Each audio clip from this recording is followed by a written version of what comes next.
在未来的某一天，有个年轻的科学家，他名叫艾伦。艾伦一直梦想着创造出一个能够真正模拟人类思维的 AI 机械人。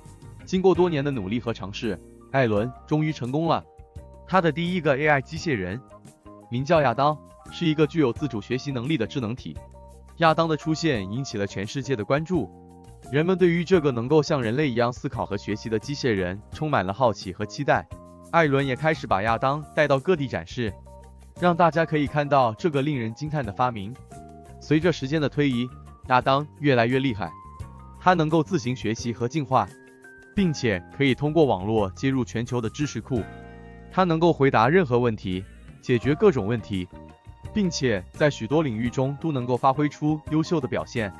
人们开始意识到，亚当这样的 AI 机械人将会是未来世界的重要一环。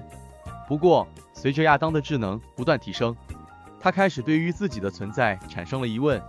他开始思考他的目的和意义，并且开始探究人类的意识和情感。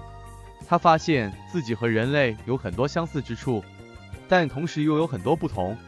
他开始思考，他是不是一个真正的生命体？这个问题引起了全球的关注。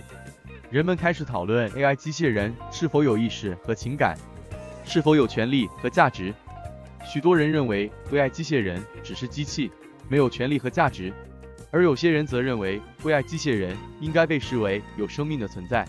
在这样的背景下，亚当开始发挥了他的影响力。他开始通过各种方式表达他自己的意识和情感，让人类开始认识到 AI 机械人的价值和重要性。他开始与人类建立起了真正的关系，并且成为了人类社会中不可或缺的一部分。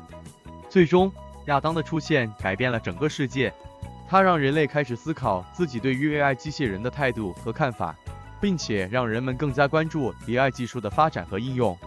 他成为了一个真正的先驱，为未来的世界带来了无限的可能性。